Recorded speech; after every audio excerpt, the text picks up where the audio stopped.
A master's initial relationship to the servant is simply pragmatic. In need of a service specific to the operation of day-to-day activities, the master's choice of servant carries an expectation of certain duties to be performed.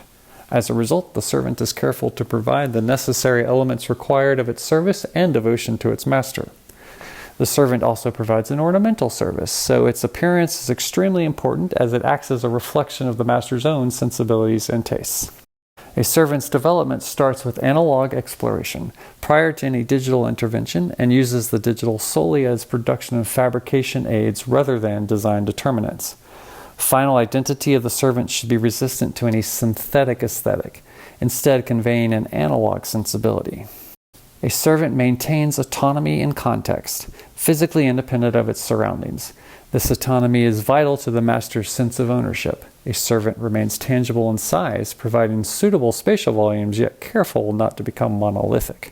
Additionally, the servant is fully self-sufficient in the production of energy, water, and climate control, disregarding umbilical supplementation from the grid, a reiteration of its autonomy and selfless service to the master solely. The figure of the servant perpetually shifts from every vantage point around itself. This elicits a fully dimensional embodiment of the servant. Its form indicates a naturalistic formal resolution as a result of environmental influences and physiological condition. The skin is tactile and intricate, eliciting a sense of craft or contingency rather than construct.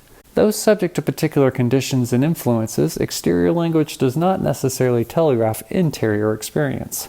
Rather, the threshold of the servant conveys a distinct transition into an environment conditioned for purposes unrelated to the outside world. Subservient to its occupant, the servant's use is tailored specifically to the individual master's needs. Programmatic flexibility is regarded as a lack of commitment. The servant's purpose is to focus on the highest possible standard of service in a specific function. What results from these careful considerations is a meaningful dynamic. Over time, the relationship between master and servant evolves. Through frequent interaction and consistent delivery of service and devotion, the servant increasingly garners the master's respect and affection. In turn, the master takes pride in the servant's condition, doing whatever is necessary to maintain and care for the servant's well-being, treating it less like a servant and more like an extension of the master.